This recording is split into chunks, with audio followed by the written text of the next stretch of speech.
Music lovers, guitar players, and enthusiasts, as well as local musicians, mark your calendars for Sunday, June 3rd. Ralphy's Lounge and American Music, with the support of Shoreline Restaurant and Mid-Pack Distributors, present the first ever Guitar Fest. The event is free admission and will feature live entertainment from Guam's best guitarists, food and drinks, raffle prizes including a vintage Ludwig drum set, a display of motorcycle and vintage cars, and so much more. A portion of the raffle proceeds will benefit the Edward M. Calvo Cancer Foundation.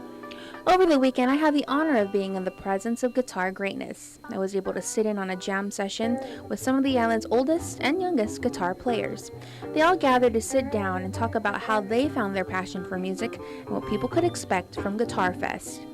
82-year-old Joseph C. Aguon from Barragata is known as a one-man band and explains how he got involved in music. After the war, everything is settled down. I learned how, practice guitar.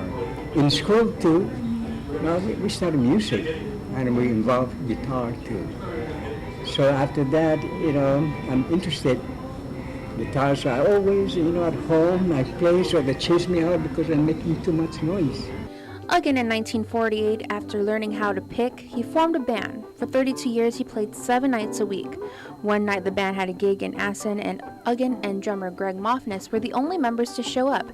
With the packed club, the duo pulled off a great performance, and Aguon realized he could do it all on his own. So he purchased a percussion drum at Townhouse and started to practice. In time, he would pick up the keyboard. My wife bought me a keyboard, but I don't know anything about keyboard. So that keyboard stays in the storage for 1 year.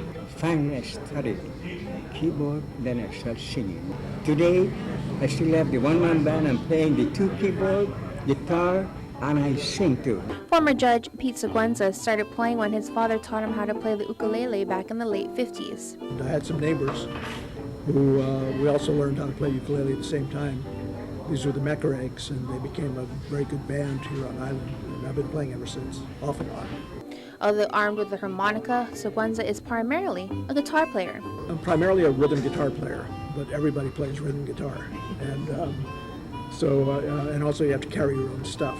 So I figured, if I played the harmonica, the blues harp, then all I'd have to do is carry a few harps, and I could sit in with many bands because not too many bands have a harp player. So that's what I did. I just learned harp and been doing that since then. He says since retiring as Chief Justice back in January 2003, he has had more time to focus on music and plays for a band that performs at Mermaid Tavern and Grill.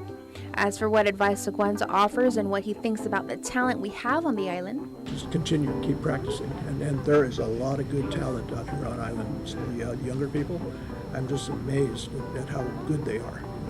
They've had great training, good equipment, which we didn't have in our day, and it's really amazing. We've got some really, really world-class, as far as I'm concerned, musicians here on Guam. And again, I advised them, said, a musician should know all kinds of style, not just one style. brothers Sarge and Ron Eclavea and Lingo Borja are faces familiar on the island nightlife scene and are guitar extraordinaires. Although Sarge attributes much of his love for music to his brother Ron, both agree their mother played a huge role. Yeah, our mom played guitar and sang, so there was always a guitar in the house. And all my uncles played, so they also played in bands. And since we were knee-high, we were walking around drum sets and electric guitars and acoustic guitars. Borja, who has been playing since he was 15 years old, says that he was musically influenced by his family. My first instrument was piano. Played it for a short time, and then I picked up guitar from my mom's brother, my Uncle Rick. He was the one who actually taught me how to play guitar. That's when I first started.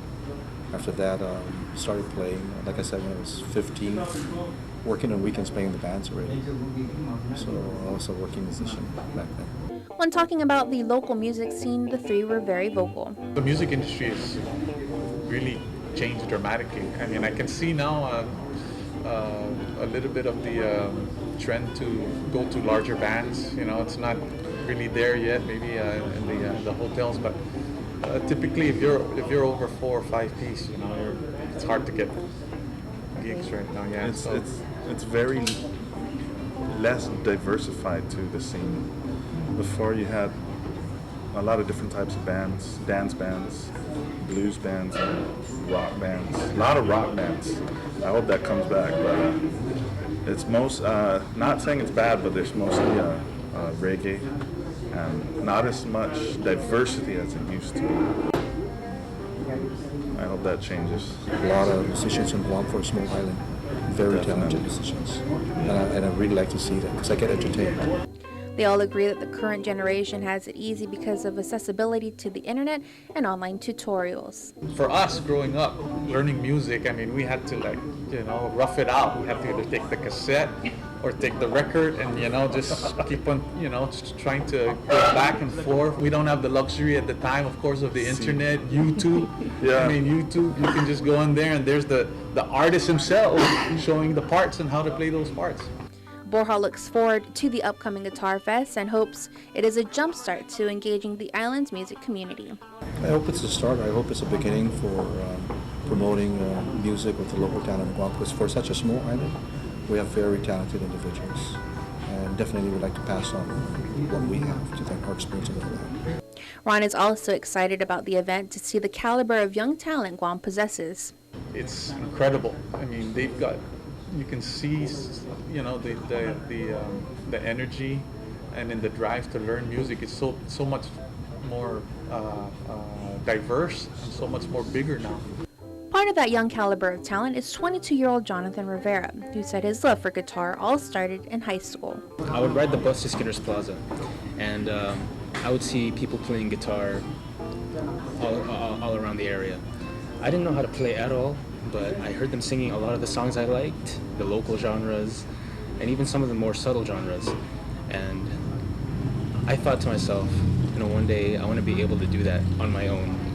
In 2005, Rivera purchased his first guitar from American Music, and from there he progressed and developed.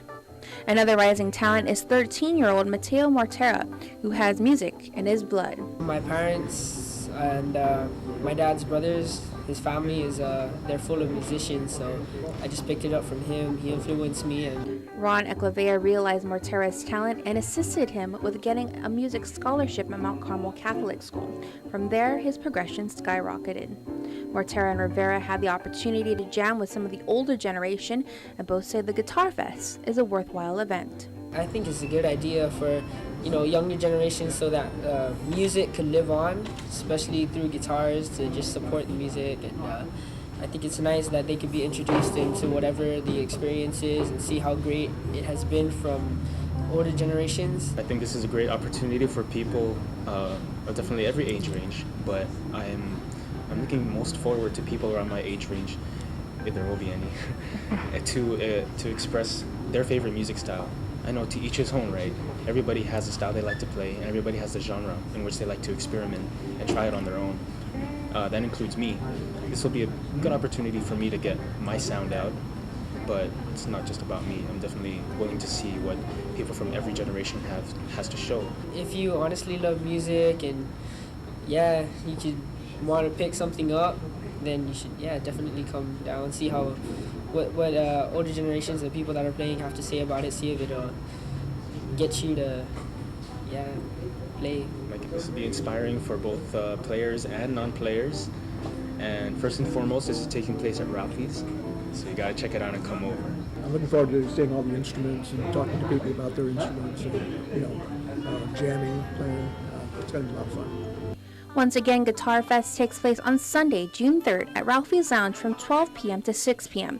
You can get raffle tickets at American Music and Ralphy's Lounge.